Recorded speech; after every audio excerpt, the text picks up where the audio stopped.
Aujourd'hui, je vous invite à réfléchir sur le sujet de l'acceptabilité sociale de l'agrivoltaïsme, qui est en plein développement, en plein essor.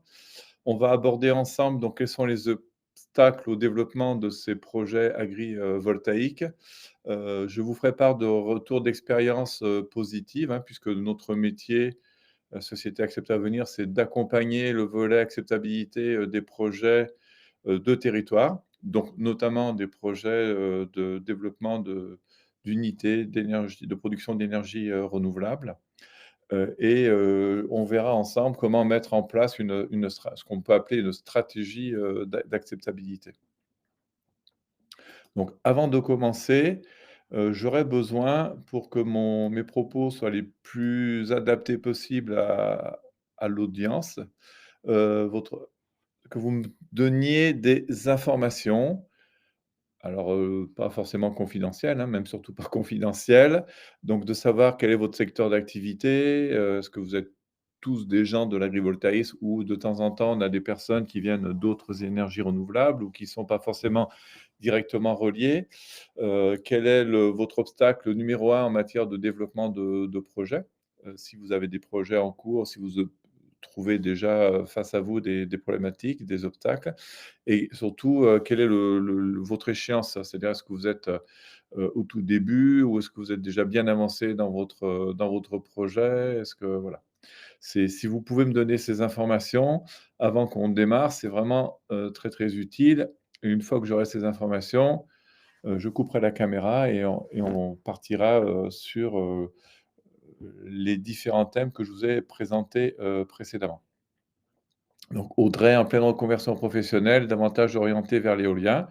Bah, écoutez, ce que je vais dire aujourd'hui, bien évidemment, c'est spécifique à l'agrivoltaïsme, mais il y a aussi des éléments génériques qui sont vrais pour tout, projet sur un territoire et plus particulièrement pour tout projet, d'énergie renouvelable. Donc, Audrey, soyez la bienvenue. Donc si d'autres personnes, donc n'hésitez pas les autres personnes à répondre aux quelques questions que je vous pose. Parce que si je n'ai que des personnes en reconversion, je vais peut-être, m'exprimer un tout petit peu différemment que si j'ai des spécialistes, autour de cette table ronde virtuelle. En début de lancement de projet, en APV au Maroc, OK, bienvenue, merci. Bah, écoutez, c'est bien de savoir qu'on est écouté, dans d'autres pays, maître d'ouvrage public en charge du développement des énergies renouvelables sur notre territoire, ville de Marseille. Ah oui, en effet. Donc une grande collectivité dans le photovoltaïque. Bonjour, responsable des services environnement au sein d'une collectivité territoriale, d'accord. Antonin, cofondateur de Bois-sur-Elle, ventilation, chauffage solaire, d'accord. Anthony, secteur transition énergétique, ingénierie des procédés, entrée dans le marché en mode freelance, phase d'étude de marché, bienvenue. Mohamedou, consultant, non, Mohamedou, évolution environnementale. Clément Bigot, consultant climat. Curieux, bah, les curieux sont les bienvenus aussi. Étudiante, étudiante, soyez les bienvenus. Chargée de développement solaire, notamment AgriPV. Ah, d'accord. Donc on a un public riche et diversifié. Donc, je vais essayer donc de donner des informations génériques pour les personnes qui ne sont pas forcément spécialisées et puis, bien évidemment, je me permettrai quand même de rentrer dans le détail pour les personnes qui sont, elles, directement, concernées par des projets, en développement, ou qui vont être bientôt, en voie de développement. D'accord. Ingénieur en chef projet, d'accord, de autoconsommation, revente centrale au sol, donc d'accord, donc vous faites, beaucoup de types de production. Responsable énergie environnement dans les secteurs de télécommunications. Ah oui, d'accord, OK. Je crois que c'est la première fois que je vois des gens du secteur des télécoms qui commencent à s'intéresser sur la partie, énergie renouvelable. BE 20 ans d'éolien et PV, 10 ans de méta, quelques projets en cours d'accord, gros retour d'expérience, Philippe Sauvageon, OK. Donc, n'hésitez pas, à faire part de vos retours d'expérience aussi, hein. Vous utilisez le chat. Bon, on est dans un dispositif où vous ne pouvez pas vous exprimer oralement, mais n'hésitez pas à écrire, hein, parce qu'avec une telle, expérience, vous avez probablement des choses, à nous apporter. Alors écoutez, on va y aller là. Merci beaucoup pour toutes ces informations. Je vais fermer la caméra pour être sûr que le son soit bien fluide, parce que c'est plus ma voix qui est importante que de me voir. Voilà, donc le micro est allumé, si est ouvert, pardon. Si vous ne m'entendez pas, écrivez-le sur le chat. Donc merci de nouveau pour, cet aperçu de toutes vos, centres de tous vos centres d'intérêt, de vos curiosités, de votre professionnalisme et on va démarrer. Donc on va commencer par des choses de voilà, où je vous l'ai dit, assez générales, hein. C'est moi, je parle d'un paradoxe des énergies, renouvelables. Alors ce paradoxe, il est fait de quoi? Ben, d'un côté, on a une bonne image, des énergies renouvelables, donc ça, c'est un sondage qui a été fait par IFOP pour le syndicat des énergies renouvelables. Je crois qu'il commence un peu à dater, c'était en 2021, me semble-t-il. Mais en tous les cas, l'information est là, donc les énergies renouvelables ont une bonne image. Le photovoltaïque, plus particulièrement, 85 de bonne image. À l'époque, on ne parlait pas encore d'agrivoltaïsme. Heu, on peut parler d'une bonne acceptabilité sociale, hein, des énergies, renouvelables.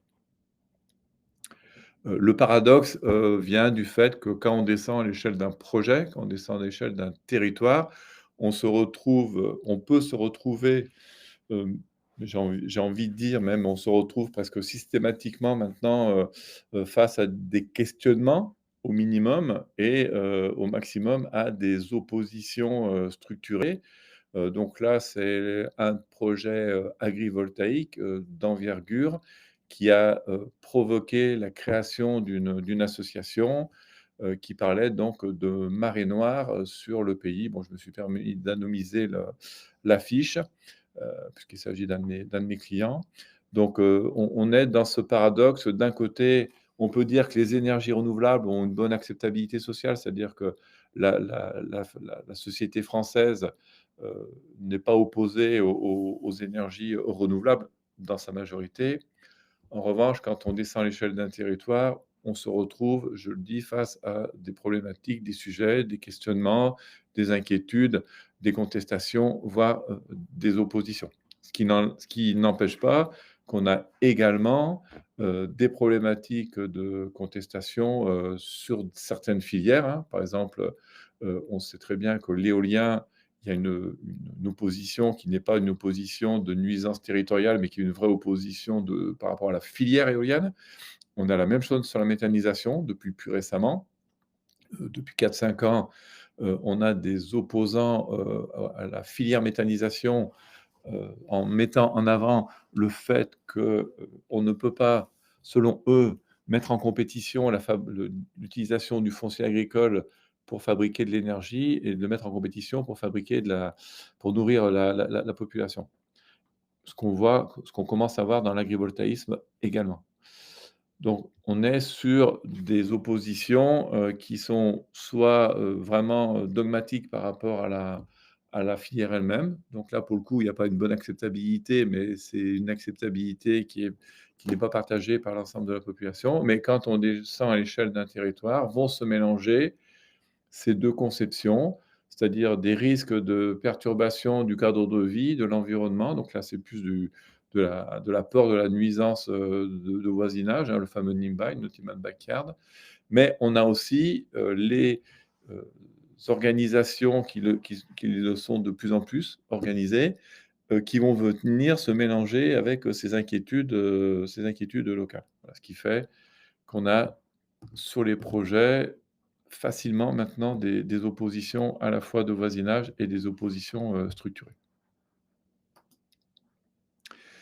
Alors pourquoi ce webinaire? Donc là, je vous ai présenté le contexte. Alors un autre contexte est celui de la loi d'accélération des énergies, renouvelables avec un effet positif.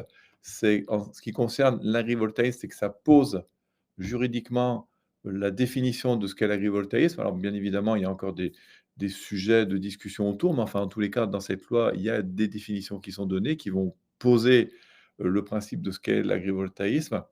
Ce qui est peut-être, quelque chose d'un peu plus, dans un premier temps, en tous les cas, un peu plus négatif, c'est que ça complexifie, le contexte territorial, puisque là, il y a beaucoup, d'acteurs, qui vont, entrer, dans la définition des zones d'accélération, hein, aussi bien de la préfecture, que des régions, en tant que telles, donc en tant que collectivité, les départements, les préfets de département, les collectivités, les communes, les COMCOM, les départements, je crois que je l'ai déjà dit. Donc, ce qui est bien, parce qu'en fin de compte, on voit bien qu'il y a un besoin de mise en perspective territoriale, des différents, projets qui se développent. Mais, là, je pense que dans on a encore quelques années à venir, pendant lesquelles il va y avoir un certain flou, en attendant que tout cela se mette en ordre de marche et que chacun, sache exactement quel est son rôle dans le dispositif. Et puis avec, une pression supplémentaire aux élus, communaux, c'est-à-dire aux maires, qui pour l'agrivoltaïsme sont souvent des maires de petites communes, qui vont avoir une pression supplémentaire puisqu'ils vont définir sur leur territoire des zones, heu, qui vont être, alors pas pour l'agrivoltaïsme, mais pour les autres énergies renouvelables, qui vont être favorisées pour le développement des énergies renouvelables. Donc ils vont se retrouver dans les mêmes situations que les zones constructibles ou non constructibles. Ça va y avoir une pression locale, assez forte, puisque celui qui aura son terrain, soit en zone constructible, soit en zone d'accélération des énergies renouvelables, aura des avantages financiers. Voilà, donc on va, avoir quelques années, je pense, un peu de perturbations.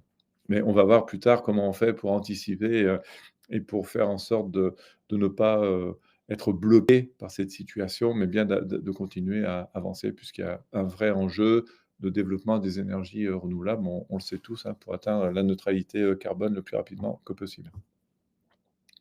Alors pourquoi ce webinaire? Bah, je voulais vous faire part de mon expérience, d'une part à travers, ma fonction de chercheur, puisqu'avant de créer la société, j'étais directeur de recherche au CNRS pendant 20 ans et spécialisé au début dans l'environnement, écologie de l'eau et ensuite sur tout ce qu'on appelle les interfaces entre l'environnement et la société. Et puis donc vous faire profiter des 13 ans de retour d'expérience d'Acceptable Avenir qui a accompagné nombre de projets d'énergie renouvelable, que ce soit de l'éolien, de la méthanisation, de l'hydroélectricité, du photovoltaïque, de l'agrivoltaïsme.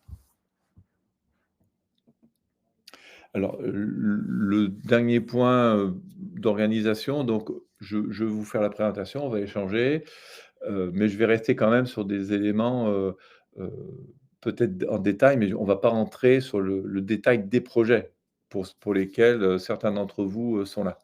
Mais en revanche, si ce que je vous présente vous semble pertinent pour votre projet, vous n'hésitez pas, c'est offert dans l'inscription du webinar. Vous prenez rendez-vous et je vous accorde une demi heure, par téléphone, et on discutera de votre projet en particulier. Et par expérience, on s'aperçoit qu'avec 30 minutes déjà, on est capable très rapidement, d'identifier des actions à très court terme que vous pouvez faire tout de suite pour soit vous débloquer un projet, soit éviter de partir sur une mauvaise voie, pour développer son projet. Parce qu'on sait que quand on développe un projet, si on part du mauvais pied, c'est le cas de le dire, c'est un petit peu plus compliqué de revenir en arrière, voilà. Donc vous n'hésitez pas, vous prenez rendez-vous, vous avez un bouton, sur le tableau là, cliquez ici, et ça vous ouvre mon calendrier et comme ça on pourra échanger.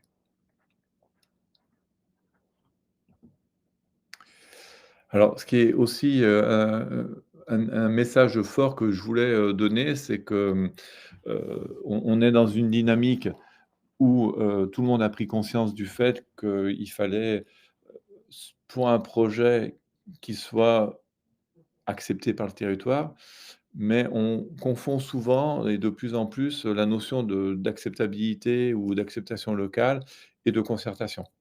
La concertation, c'est un outil et on verra que, bah, cet outil, il faut souvent peut-être le mettre en œuvre, mais pas toujours et pas forcément de la même façon, selon le contexte, et selon surtout le binôme. Moi, je parle de binôme projet-territoire parce que par expérience, on a bien vu qu'à chaque binôme projet-territoire, on a, des solutions, à mettre en œuvre, différentes.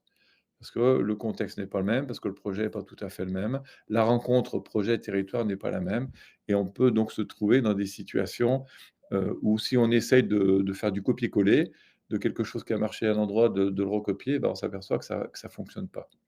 Alors pour éviter justement de faire du copier-coller, quand j'ai démarré l'entreprise, on a passé, presque un an de recherche-développement avec des sociologues du CNRS et de l'université de Toulouse, donc une R&D aidée notamment par l'ADEME, qui nous a permis de mettre en place un cadre conceptuel, c'est un modèle. On s'est dit: c'est quoi une acceptation d'un projet?» Ben, c'est la rencontre un projet et un territoire. Qu'est-ce qu'il y a dans le territoire? Il y a des structures de territoire, des parties prenantes, la fameuse analyse des parties prenantes, cartographie des parties prenantes, mais il y a aussi, des citoyens et ces fameuses parties prenantes qui vont, juger le projet à travers des perceptions. Donc première information, on s'adresse à des perceptions d'un projet. Parce que le projet n'est pas connu, même si on commence à en parler, tout de suite, le territoire, les acteurs du territoire vont le juger à travers des perceptions. Et l'autre point aussi important, c'est que le projet ne doit pas être vu dans une seule dimension. Nous, on propose qu'il soit vu en trois dimensions, c'est-à-dire qu'il y a la pointe émergée de l'iceberg, qui est la partie sur laquelle tout le monde focalise, c'est-à-dire ce qu'on appelle le contenu du projet, sa dimension technique, la surface occupée par les panneaux, par exemple, l'espacement entre les panneaux, la localisation sur le territoire, l'aspect financier, est-ce qu'il y aura des retombées pour le territoire, l'aspect réglementaire, bien évidemment, ne pas être en zone naturelle, des choses comme ça. Mais ça, on s'est aperçu dans la R&D et depuis 13 ans, ça nous est complètement confirmé, que cette dimension du contenu ne représente qu'un tiers dans l'acceptabilité ou l'acceptation locale d'un projet. Alors quand je dis un tiers, on n'est pas dans des sciences exactes, hein, c'est peut-être 33%, c'est peut-être 35%, 40%, mais peu importe. Ça ne représente pas toute l'acceptation d'un projet. Ce qui veut dire qu'un projet super bien réfléchi, amont dans ses dimensions techniques, économiques, financières et réglementaires, ne sera peut-être pas forcément bien accepté. Voilà.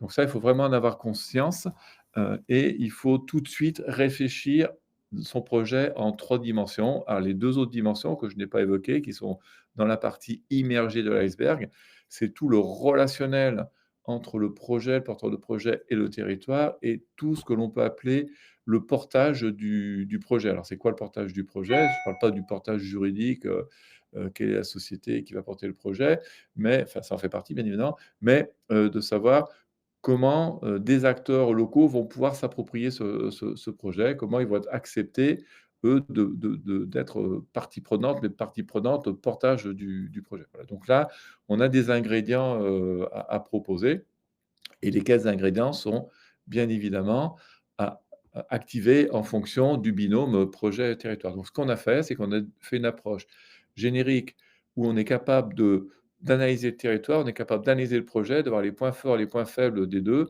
et de dire: «Voilà, la rencontre entre ce projet et ce territoire, elle doit s'appuyer sur tel, tel, tel, tel élément».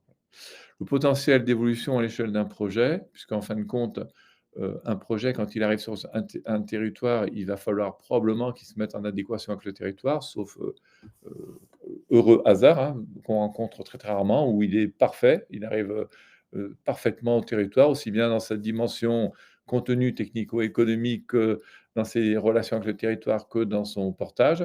C'est très rare, ça peut arriver, mais en tous les cas, dans les 3 éléments, qui sont les 3 ingrédients qui participent à l'acceptation locale, donc c'est-à-dire la perception des parties prenantes, la structure du territoire et le projet, il y en a qu'on peut bouger et d'autres qu'on ne peut pas bouger. La structure du territoire, vous ne pourrez pas la bouger à l'échelle d'un territoire, même s'il y a des élections, c'est pas ça qui va changer, les choses, hein, donc ça, on ne peut pas le bouger. En revanche, il faut le connaître, mais on ne peut pas le bouger. Ce qu'on peut bouger, c'est la façon dont le projet va être perçu.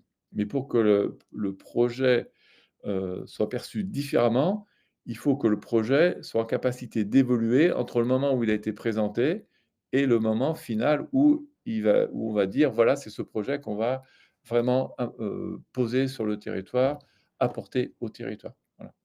Donc des perceptions, une évolution probable du projet, sauf heureux hasard, hein, je vous le dis, on peut avoir des conditions très rares où tout se passe bien. Donc on a développé des outils qui nous permettent d'évaluer si on est dans cette situation ou pas.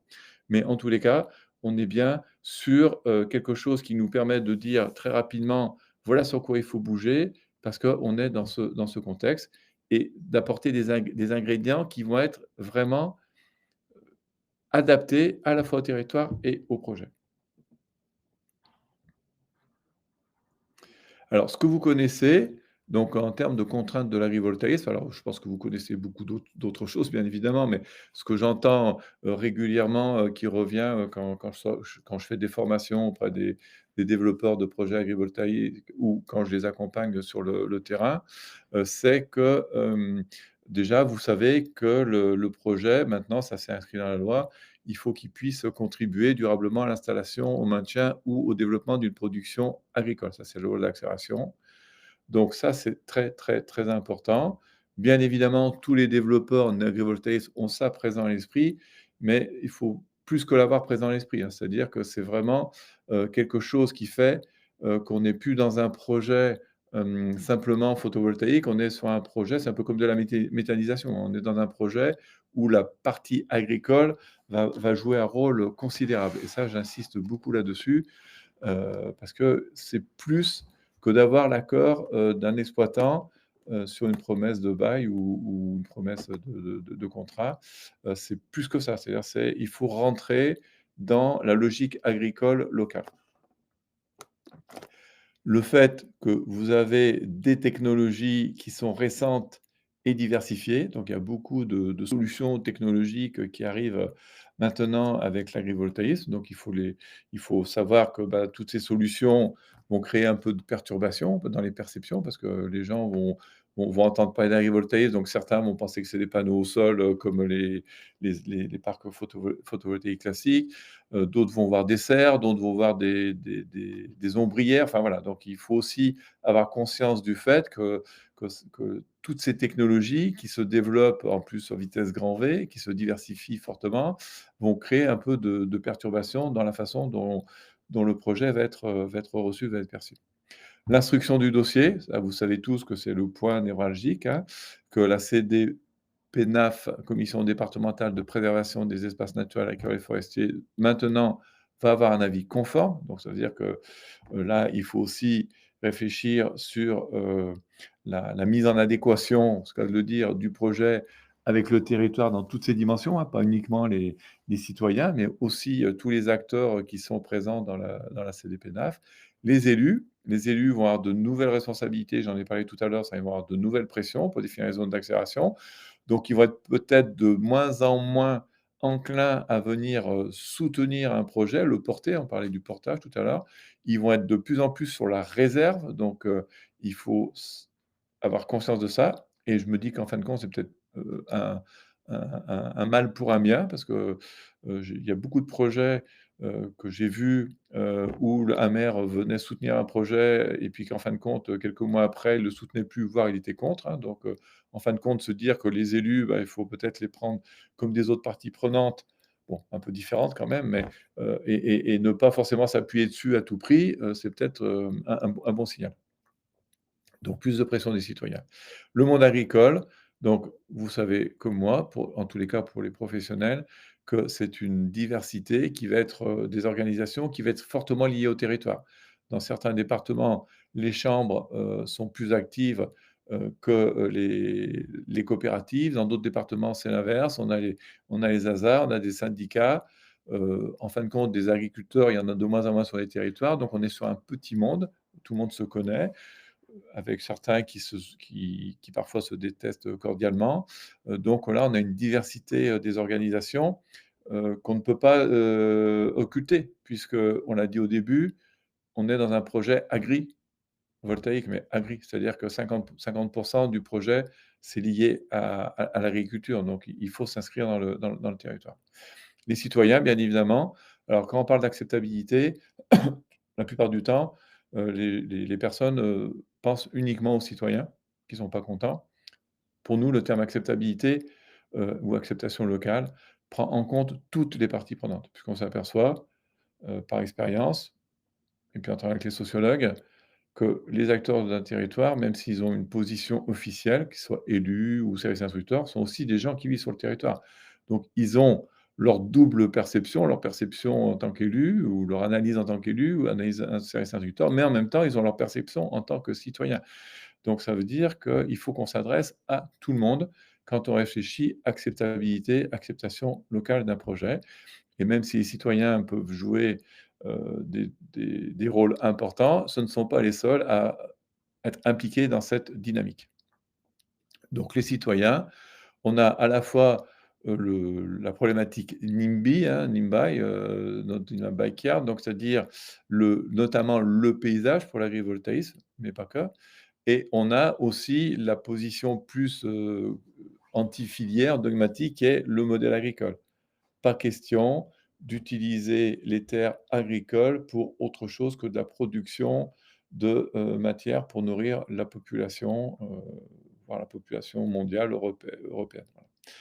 Alors quand je mets paysage, c'est réducteur, quand je mets modèle agricole, c'est aussi réducteur, mais c'est juste pour vous dire que les 2 sources de contestation sont présentes quasiment maintenant systématiquement et quasiment, en temps réel. Donc l'acceptabilité plutôt alors sociale, pour le coup, c'est les riverains, les habitants, les associations environnementales, les associations anti-projet, parce qu'elles se constituent de plus en plus par rapport au projet.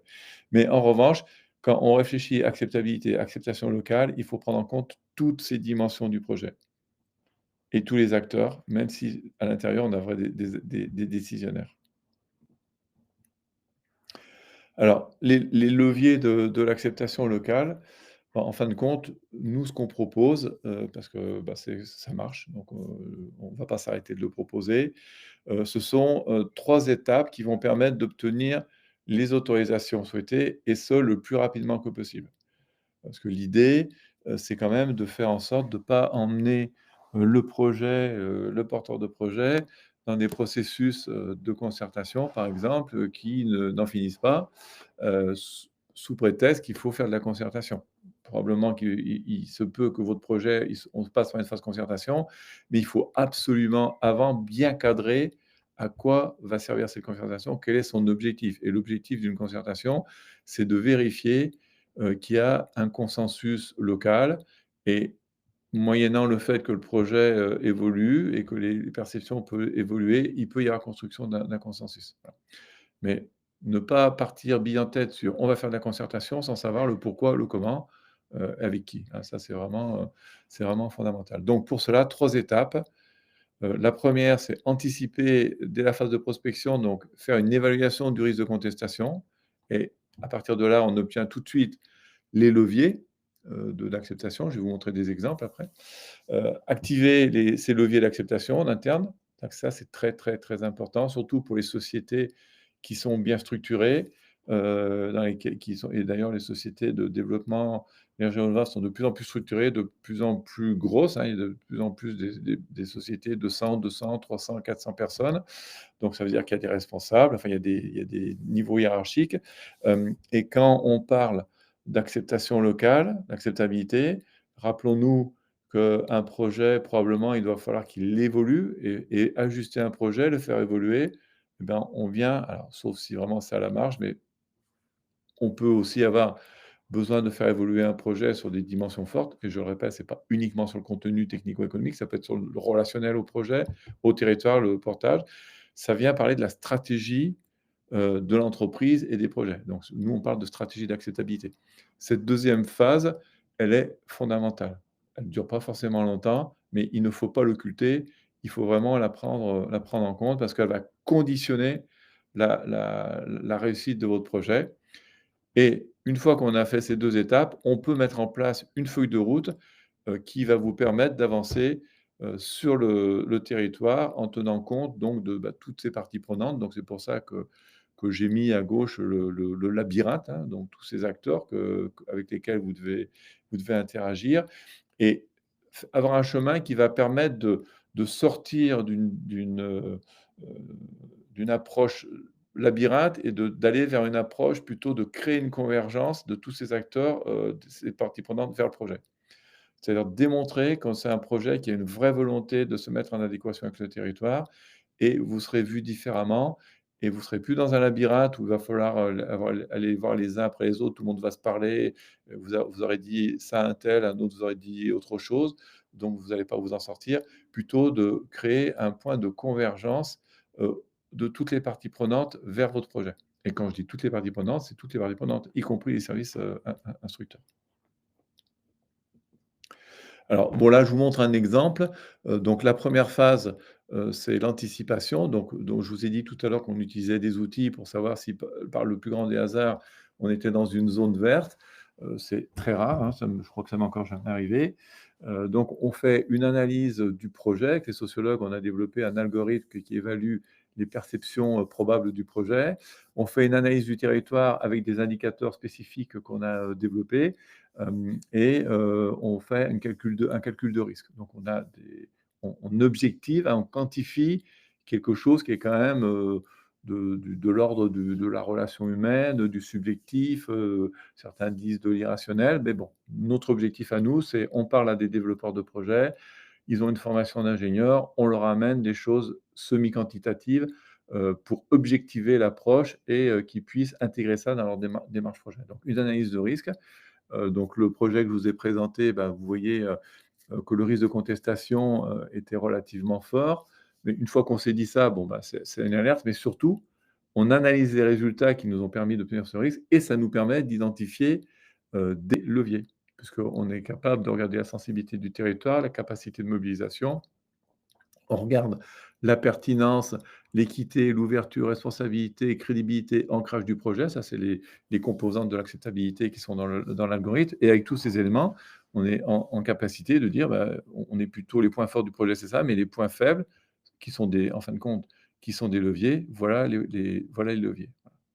Donc, par exemple, là, bah, ce qui est sorti, c'était il fallait atténuer au maximum les impacts visuels. Alors bon, c'est un peu tarte à la crème parce que souvent on a ça dans les projets, mais surtout, la solution, c'est pas celle à laquelle on attend. C'est-à-dire, c'est pas dire: «On va planter des haies», c'est en revanche, c'est de dire si on passe par la fameuse étape des photomontages, c'est bien penser au fait qu'un photomontage, il ne sera crédible, que si, pas forcément il est bien fait techniquement, mais s'il est fait en parfaite, adéquation avec la structure du territoire. Donc ça veut dire quoi? Ça veut dire qu'il est de bon ton de demander quel serait le bon point de vue du photomontage, pour que les personnes croient au résultat. Parce que le nombre de fois où j'entends dire: «Oui, mais vous avez fait le photomontage depuis ce point de vue parce que ça vous arrange», voilà, je calcule sur, plusieurs doigts d'une main, de même de 2 mains, voilà. Veiller au fait que les mesures compensatoires ne pénalisent pas les autres usagers de l'environnement, par exemple création de zones protégées, empêchant la pratique de la chasse ou de la promenade. Donc là, on est sur les notions d'équité. Vous voyez, sur le projet, si vous regardez en haut, il y avait équité orange, ça veut dire que la façon dont là, on est sur les perceptions probables, hein. Je ne dis pas que vous n'avez pas fait un projet équitable, mais la façon dont il va être perçu, il va être perçu comme inéquitable. Donc ça veut dire, il faut bien penser, qu'il y a pas qu'un type d'acteur sur le territoire, il y a plusieurs acteurs, il faut veiller à ne pas, gêner certains au détriment des autres. Alors bien évidemment, il faut clôturer les parcs dans certains cas, dans d'autres, ça peut créer des obstacles au passage du gibier, par exemple. Bon, c'est qu'un exemple que je vous donne. Les mesures d'accompagnement importantes pour tenter de balancer la non-pertinence du projet, donc vérifier leur équité, je viens de le dire. Attention, et alors là, je parle maintenant des mesures financières. Souvent, on me dit: «Mais on va faire du financement participatif», c'est pas toujours adapté. On a eu des projets pour lesquels le territoire ne voulait pas de financement participatif, en sachant quand même que quand quelqu'un rentre dans le financement participatif, bah, ça veut dire que lui, il rentre dans le projet, donc il rentre dans le portage du projet, mais il y a toujours ceux qui sont à l'extérieur. Et ça ne va pas forcément, heu, rassurer ceux qui sont à l'extérieur. Voilà. Démontrer, leur crédibilité de ces mesures d'accompagnement et engager la responsabilité à faire ce qui est prévu. Voilà. Donc par exemple, il y a des ingrédients de temps en temps de dire: «On va faire ça», mais les gens disent: «Bah oui, vous nous le dites, mais nous on ne vous croit pas». Donc ça peut être une solution, mais c'est pas encore, je dis, pas la solution universelle miracle de dire: «Eh ben écoutez, est-ce qu'on pourrait pas mettre est-ce que vous m'entendez toujours? Parce que j'ai une petite coupure de réseau là. Je ne sais pas si je suis toujours en ligne. Oui, OK, d'accord. Est-ce qu'on pourrait pas mettre un comité de suivi? OK, merci, merci, merci, voilà. Donc vous voyez, il y a, ça c'est l'anticipation, les ingrédients, bien évidemment tous ces ingrédients, quand on les partage, il faut qu'ils soient partagés en interne dans l'écosystème projet. C'est-à-dire si vous êtes une entreprise où il y a 100-200 personnes, ben, le chef de projet, le responsable foncier, le responsable agricole, le responsable d'agence, le responsable de développement, les élus s'ils sont avec vous, et l'écosystème projet, beh, c'est d'aller le présenter le plus vite possible au pôle ENR. Il y a de plus en plus de pôles ENR dans les départements, d'aller les voir aller très, très vite avec quand même un projet, heu, structuré. Ça permet ça permet d'anticiper, et de dire: «Nous, on est vraiment dans une approche où on veut que notre projet soit en adéquation avec le territoire». Voilà, donc le pôle ENR, c'est un très bon endroit pour faire cette déclaration. Il y a d'autres outils, d'autres démarches. En fin de compte, tous les ingrédients d'animation d'un projet sur le territoire sont utilisables à condition qu'ils soient pertinents pour le binôme projet-territoire. C'est pour ça que je me permets d'insister, fortement sur le fait qu'il y a je vais remettre la planche.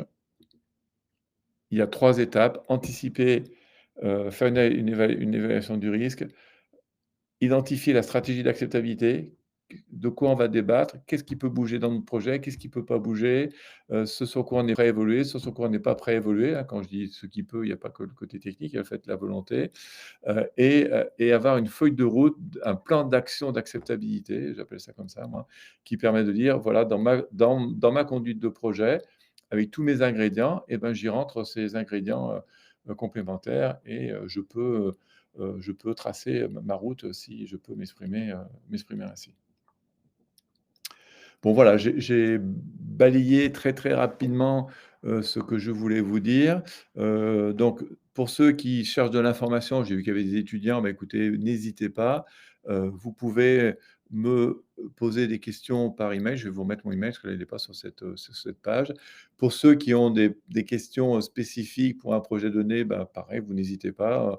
On peut passer, 30 minutes, ensemble par téléphone ou par visio si vous souhaitez pour, aborder des points particuliers d'un de vos projets, en gardant bien sûr la confidentialité, ça je m'y engage. Et donc, vous pouvez avoir, très rapidement, des éléments, qui peuvent vous aider, soit je disais à partir du bon pied, soit éventuellement à vous sortir d'une situation qui est pas forcément agréable et que vous vivez, actuellement. Voilà. Alors, bah, écoutez, merci pour toutes, vos présentations. Si vous avez des questions maintenant, vous n'hésitez pas. On va se donner, une petite dizaine de minutes là, pour répondre aux questions. Je cherche la diapo, sur laquelle normalement il y a mon mail qui a quelque voilà. Vous avez, vous avez mes coordonnées en bas là, donc s'il y en a qui veulent, me contacter, alors préférence par mail. Pour le téléphone, vous me prendre rendez-vous quand même. Préférence par mail, pour, des questions, pour les étudiants ou des questions techniques ou enfin, n'hésitez pas. Et puis je le répète, hein, pour ceux qui ont vraiment des projets en cours, et qui se heurtent à des difficultés, vous prenez rendez-vous et on débat, enfin on analyse pendant une demi heure votre situation.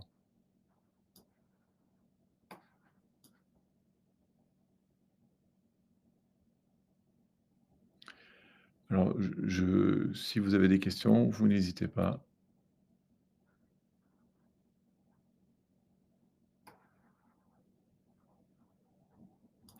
Je pensais que vous présenteriez les essais qui sont faits d'agrivoltaïsme. Qu'est-ce que vous entendez par, essai? S'il vous plaît, si vous pouvez préciser, Cohen?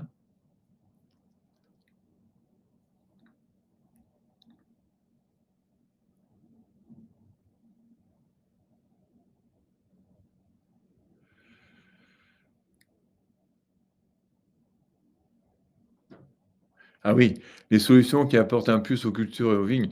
Alors, bah, écoutez, merci pour cette, question parce qu'en fin de compte, ça me permet d'enfoncer un peu plus, le clou, je vais dire.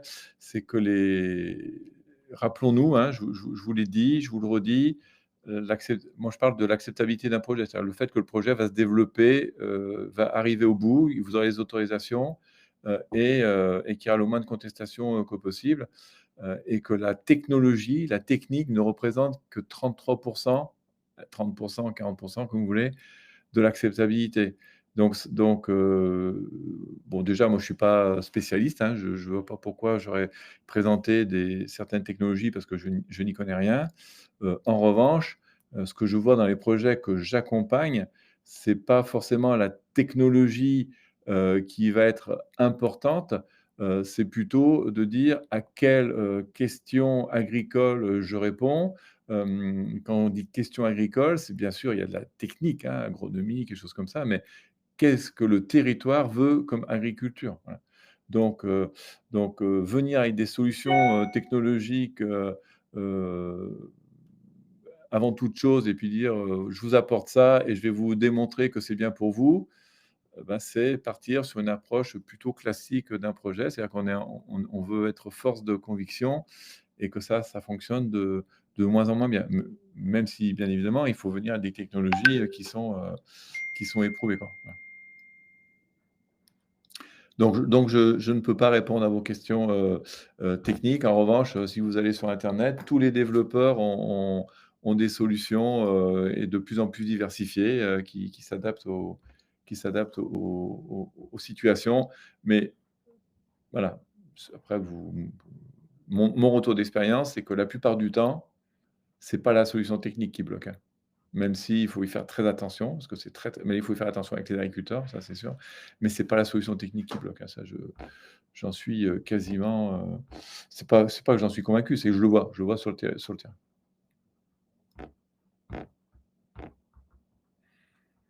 Est-ce qu'il y a d'autres questions, d'autres réflexions? Eh ben, s'il y a plus de questions, donc bah, écoutez, on va se souhaiter une bonne fin de journée. Merci encore à toutes et à tous de votre participation. Normalement, ça a été enregistré et si tout se passe bien, je le récupère et vous devrez recevoir par mail le lien, pour le replay de cette visio. Merci à toutes et à tous et une très bonne journée.